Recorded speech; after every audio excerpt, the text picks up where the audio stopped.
నా పేరు హైమావతి. శ్రవణానంద కథల్లో భాగంగా ఈరోజు మీకు వినిపిస్తున్న ఈ కథ రేణుకా జలదంకి రాసినటువంటి తెర తొలగిన వేళ. ఉదయం టిఫిన్ చేసి తాపీగా టీవీ ముందు కూర్చొని తీరికగా దమయంతి, రామారావు లోకాభిరామాయణం మాట్లాడుకుంటూ ఉండగా హడావిడిగా వచ్చింది శ్రీదేవి. పిన్ని, సంతోష్కు మెడిసిన్లో సీటు వచ్చింది సంబరంగా చెప్తూ చేతిలోని స్వీట్ పాకెట్లో నుండి ఒక స్వీటు దమయంతి నోటికి అందించింది. దమయంతి, రామారావుల ముఖాలు ఎందుకో మాడిపోయాయి. శ్రీదేవి దమయంతి అక్క కూతురు. ఇద్దరు మగపిల్లలు.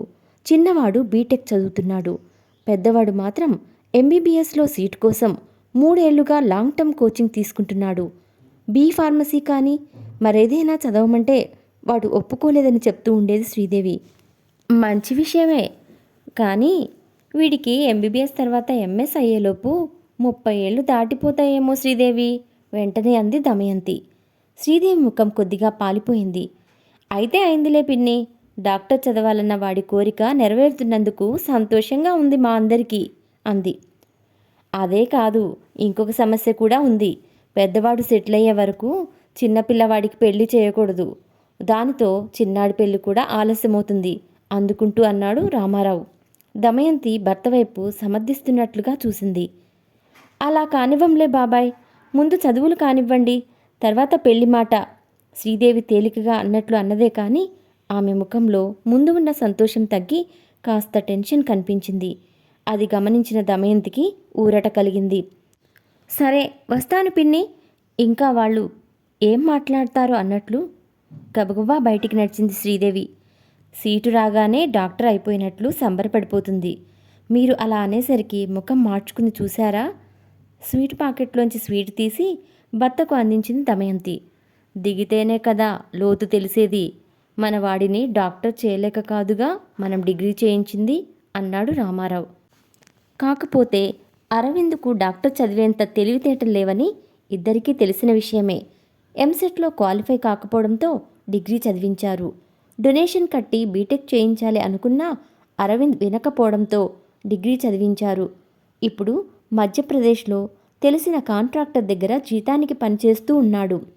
పెళ్ళైన తర్వాత భార్యా పిల్లలను పోషించడానికి కొడుకు సంపాదన సరిపోకపోవడంతో అప్పుడప్పుడు రామారావుకు వచ్చే పెన్షన్లో నుంచి కూడా పంపిస్తూ ఉంటారు.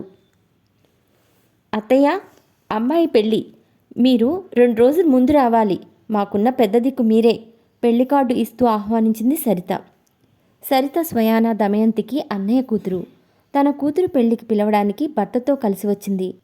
దమయంతి పెళ్లి కార్డు చూస్తూ కళ్యాణ మండపం పేరు దగ్గర ఆగింది.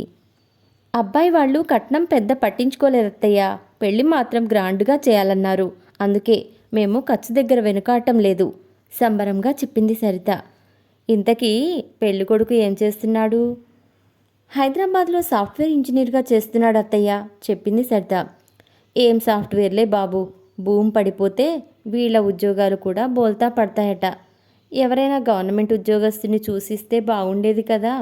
స్థిమితంగా కాలు మీద కాలు వేసుకొని కూర్చోవచ్చు.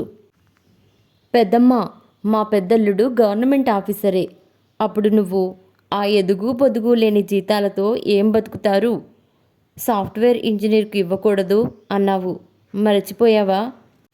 దమయంతిని ఆట పట్టిస్తున్నట్లుగా అన్నాడు సరిత భర్త నరేష్. ఇంతకీ కట్నం ఎంత ఇస్తున్నారు? కట్నం వద్దన్నారని అసలు ఏమీ ఇవ్వడం లేదా? వెంటనే మాట మార్చేసింది. కానీ ఆమెకెందుకో సరిత భర్త అలా మాట్లాడటం నచ్చలేదు. 30 తులాల బంగారం, ఓ ప్లాట్ అత్తయ్య అంది సరిత. ప్లాటు అమ్మాయి పేరు మీద రాయండి, అల్లుడి పేరు మీద రాసిస్తావేమో. ఈ రోజుల్లో ఎవరు ఎలాంటి వారో తెలియడం లేదు. మా పక్క ప్లాట్లో రాజారాం కూతురికి పెళ్ళైన 4 నెలలకే దాని ఆస్తంతా తెగనమ్మాడు ఆ అమ్మాయి మొగుడు అంది. ఈసారి సరిత, నరేష్ కాసేపు ఏమీ మాట్లాడలేదు. కాని వారి ముఖాలలో సంతోషం కనిపించలేదు. దమయంతికి మాత్రం వాళ్ళనలా చూస్తుంటే లోలోపల సంబరంగా అనిపించింది. వాళ్ళు వెళ్ళిపోయిన తర్వాత, అయినా గొప్పలకు కాకపోతే అంత పెద్ద కళ్యాణ మండపం అవసరమంటారా అంది. మరే, నువ్వు బాగా అడిగావులే. ముఖాలు చూసావా ఎలా అయ్యాయో? తాళం వేస్తున్న భర్త మాటలకు గర్వంగా నవ్వుకుంటూ టీవీ ఆన్ చేసింది దమయంతి.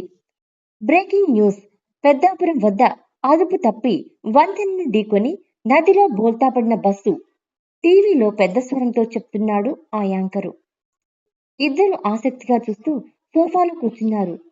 నదిలో పడటం అంటే ఒక్కరు కూడా ప్రాణాలతో బయటపడే ఛాన్సే లేదు తేల్చేసింది దమయంతి. అవును, మన ఎదురు ప్లాట్ నరసింహారావు టీచరుగా పనిచేసేది పెద్దాపురంలోనే కదూ? రామారావు హఠాత్తుగా గుర్తు చేశాడు. అవునండోయ్, స్కూల్ నుండి ఈ టైంలోనే వస్తుంటాడు బస్సులో. ఇంతకీ ఈ బస్సులోనే ఉన్నాడంటారా? ఎందుకో దమయంతి మనసులో ఓ సంతోషంతో కూడిన తుల్లింత. నరసింహారావు ఎంత సంపాదిస్తాడో తెలియదు కానీ ఆ భార్యాభర్తలు పిల్లలతో కలిసి నెలలో 4 సినిమాలు చూస్తారు. ఎప్పుడు ఎగ్జిబిషన్లని పార్కులని తిరుగుతూనే ఉంటారు. దమయంతి ఎదురింటికి వెళ్ళి కనుక్కొని వస్తానంటూ లేచింది. యాంకర్ టీవీలో పదే పదే చెప్తున్నవాడల్లా ఓ బాంబులాంటి వార్త పేల్చాడు. ఇప్పుడే అందిన వార్త. నదిలో పడిన బస్సులో ప్రయాణికులు ఎవ్వరూ లేరని, బస్సు సర్వీసింగ్కు తీసుకువెళ్తుండగా ఈ ప్రమాదం జరిగిందని, బస్సులో డ్రైవర్ ఒక్కడే ఉన్నాడని, అతను ప్రమాదం నుండి తప్పించుకున్నాడని తెలిసింది. ఉత్సాహంగా లేచిన దమయంతి నీరసంగా మళ్లీ సోఫాలో కూలబడింది. ఎందుకో ఆమెకు బాగా నిరుత్సాహంగా అనిపించింది. హలో దమయంతి, ఎలా ఉన్నావు? ఈ మధ్య నీతో మాట్లాడడమే కుదరలేదు. ఫోన్లో పలకరించింది బాల్య స్నేహితురాలు సుజాత. బాగున్నాను, ఏంటి విశేషాలు? ఈ మధ్య నేను మా వారు ఓ టూర్ వేసి వచ్చాంలే. కాశ్మీర్, సిమ్లా, డార్జిలింగ్, ఊటీ అన్నీ చూశాం. నీకు ఫోటోలు పెడతాను, చూడు. చాలా ఎంజాయ్ చేశాంలే, సుజాత చకచకా చెప్తోంది. ఆమె స్వరంలోని సంతోషం దమయంతికి అసహనంగా అనిపించింది. డబ్బు దండగ తప్పితే ఏమైనా ఉందా సుజా? యూట్యూబ్ ఓపెన్ చేస్తే ఎంత మంచి వీడియోలుంటున్నాయి. అన్ని ప్రదేశాలు కళ్ళకు కట్టినట్లు కనిపిస్తుంటే వృధాగా డబ్బు ఖర్చు పెట్టడం అవసరమా? నేనైతే మీ అన్నయ్య వెళదామన్నా ఒప్పుకోలేదు. ఆ డబ్బు తీసుకొని 2 గాజులు చేయించుకున్నాను, దమయంతి అనేసింది. సుజా, ఉంటాను దమయంతి, నీరసంగా వినిపించింది సుజాత స్వరం. దమయంతి మనసులో మళ్ళీ ఓ ఆనంద తరంగం. నేను, నీ మరదలు ఓ నెల రోజుల్లో యుఎస్ వెళ్తున్నామక్క. నీ అల్లుడు మాకు సర్ప్రైజ్ ఇవ్వాలని టికెట్ బుక్ చేసిన తర్వాత చెప్పాడు. పళ్ళన్నీ బయటపెట్టి నవ్వుతూ చెప్తున్నాడు రంగనాథ్. రంగనాథ్ దమయంతికి స్వయాన తమ్ముడు. 4 ఇళ్ల అవతల ఉంటున్నాడు. 2 పిల్లలు పెళ్లిళ్ళై అమెరికాలో ఉంటున్నారు. రిటైర్ అయి హ్యాపీగా కాలం వెళ్లదీస్తున్నారు భార్యాభర్తలిద్దరూ. జాగ్రత్త రోయ్, అక్కడ తుపాకులతో కాల్చేస్తారట. ఆ విమానాల్లో ప్రయాణం కూడా మంచిది కాదు. ఎప్పుడు ఎక్కడ కూలిపోతాయో తెలీదు, గబుక్కున అనేసింది దమయంతి. అదేంటక్క అలా అంటావు? రైలు ప్రమాదాలు జరుగుతున్నాయని రైలు ఎక్కకుండా ఆగామా? అతని ముఖం మార్చుకున్నాడు. దమయంతికి సహజంగానే ఆనందం కలిగింది. ఉదయం లేచి రామారావు దమయంతి కాఫీ తాగుతూ పేపర్ చూస్తుండగా ఫోను. ఎవరో తెలియని నెంబరు. హలో, రామారావు గారి నెంబరే కదండి? అవునండి, ఆయన భార్యను మాట్లాడుతున్నాను. ఎవరు మీరు? మీ అబ్బాయి అరవింద్ పనిచేసే దగ్గర క్వారీలో ప్రమాదవశాత్తు బాంబు పేలి కొందరు చనిపోయారు, చాలామంది గాయపడ్డారు. ప్రమాదంలో ఎవరెవరు ఉన్నారన్నది ఇంకా స్పష్టంగా తెలియలేదు. వాళ్లలో మీ అబ్బాయి కూడా ఉన్నాడనే అనుమానం. మీకు విషయం చెప్పాలని. దమయంతికి ఇంకేం వినిపించలేదు. చెవుల్లో సముద్రం హోరు. ఆమె చేతిలో ఫోన్ కింద పడింది కూడా తెలియలేదు. దమయంతి, దమయంతి, అక్క, పిన్ని, అత్తయ్య, రకరకాల పిలుపులు ఆమె చెవులను గట్టిగా తాకడంతో ఒక్కసారిగా లేచి కూర్చుంది. వేగంగా కొట్టుకుంటున్న గుండెను అదుపులో పెట్టుకోబోయింది. వీలు కాలేదు. ఒక్కసారిగా బావురుమంది. అరవింద్, నాన్న, బాబు. ఆక్రోశంతో ఆవేదనతో వెర్రి కేకలు వేయసాగింది. అక్క, మన అరవింద్కు ఏమీ అయుండదు, నువ్వు కంగారు పడకు, మేము వెళ్తున్నాం అక్కడికి. ఆమె చేతిలో చేయి వేసి చెప్తున్న రంగనాథ్ వైపు వెర్రిగా చూసింది దమయంతి. పిన్ని, భయపడొద్దు, ధైర్యంగా ఉండు. దేవుడున్నాడు. అరవింద్కు ప్రమాదం జరిగి ఉండదు. సంతోష్ తన ఫ్రెండ్స్తో బయలుదేరి వెళ్ళాడు. దమయంతి భుజాల చుట్టూ చేతులు వేసి ఆర్తిగా దగ్గర తీసుకుంటూ అంది శ్రీదేవి. అత్తయ్య, ఈ ప్రమాదంలో అరవింద్ ఉన్నాడో లేదో కూడా తెలీదు. లేడనే అనుకుని దేవుణ్ణి తలుచుకుందాం. అంతా మంచే జరుగుతుంది, సరిత చెప్తోంది. ముందు ఆమెకు కాస్త మంచినీళ్లు తాగించండి, ఎదురు ఫ్లాట్లో ఉన్న టీచర్ నరసింహారావు భార్య ఉమా అంది. దమయంతి కళ్ళు తిప్పి పక్కకు చూసింది. భర్తను భుజాల చుట్టూ చేయి వేసి పట్టుకుని ధైర్యం చెప్తున్న నరసింహారావు కనిపించాడు. ఓ 2 గంటల తర్వాత, పిన్ని, సంతోష్ ఫోను. నీతో మాట్లాడతాడట. ఫోన్ దమయంతికి ఇచ్చింది శ్రీదేవి. అమ్మమ్మ, కాన్ఫరెన్స్ కాల్ కలిపాను. అరవింద్ మామ మాట్లాడుతున్నాడు విను. సంతోష్ స్వరంలో సంతోషం. అమ్మా, అరవింద్ గొంతు కాస్త నీరసంగా. నాన్న. దమయంతి బావురుమంది.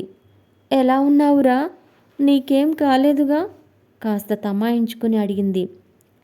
చిన్న చిన్న దెబ్బలేనమ్మా, పర్లేదు. డ్రెస్సింగ్ చేసి మందులు ఇచ్చారు. నా ఫోను అక్కడే పడిపోయింది. అనవసరంగా మీకు చెప్పి ఎందుకు కంగారు పెట్టడం అనుకున్నాను. తీరా చూస్తే మీకు ఎవరో ఫోన్ చేశారని, నువ్వు కంగారు పడుతున్నావని సంతోష్ హాస్పిటల్ నంబర్కి ఫోన్ చేసి కనుక్కొని నీకు ఫోన్ కలిపాడు. ఉంటానమ్మా, దిగులు పడకండి. ఫోన్ పెట్టేశాడు. అమ్మ, విన్నావుగా, మామ బాగున్నాడు, దిగులు పడకు, ఫోన్లో చెప్తున్నాడు సంతోష్. దమయంతి ఒక్కసారి గట్టిగా ఊపిరి పీల్చుకుంది. సంతోష్, మెడిసిన్లో సీటు వచ్చిందట కదా, బాగా చదువు. మన కుటుంబాల్లో ఇంతవరకు ఎవ్వరూ డాక్టర్లు కాలేదు, నీతోనే ప్రారంభం. సంతోషంగా అభినందనలు చెప్పింది దమయంతి. అక్క, బావా, సాయంత్రం 7 గంటలకు ట్రైన్కు టికెట్లు బుక్ చేశాను. అరవింద్ దగ్గరికి వెళ్ళండి.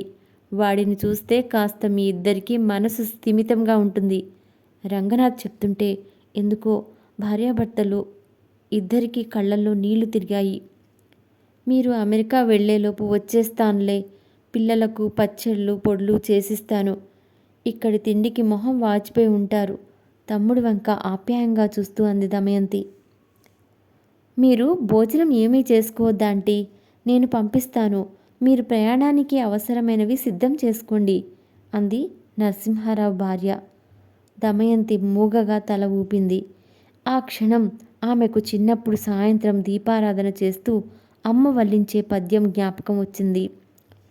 ఇరుగు చల్లన, పొరుగు చల్లన, ఇంట్లో చల్లన, వీధిలో చల్లన అంటూ అమ్మ భక్తితో చేతులు జోడించి దేవుడి ముందు నిల్చొని ప్రార్థిస్తుంటే, ఇరుగు పొరుగు ఎలా ఉంటే నీకెందుకమ్మా అని తన ఫక్కున నవ్వేది. ఇరుగు పొరుగు చల్లగా ఉంటే మనకేదైనా కష్టం వచ్చినప్పుడు ఆదుకోగలరు తల్లి. వాళ్ళు ఇబ్బందిలో ఉంటే మనకేం సహాయం చేయగలరు అమ్మ చెప్పేది. వాళ్ళు బాగున్నా మనకు సహాయం చేయకపోతేనో దమయంతి అనేది. సహాయం చేయకపోయినా వాళ్ళు బాగుంటే, వాళ్ళు బాగున్నారు కాబట్టి మనకేదైనా కష్టం వస్తే ఆదుకుంటారు అనే ఆత్మస్థైర్యం అయినా ఉంటుంది మనకు.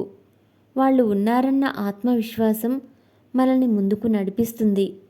2వ తరగతితో చదువు ఆపేసిన తల్లి మాటలు చెవుల్లో మారుమోగుతుంటే కళ్ళు తుడుచుకొని తన చుట్టూ ఉన్నవారి వంక ఈర్ష్య అసూయల తెర తొలగించుకొని ఆత్మీయమైన చూపులు సారించింది దమయంతి.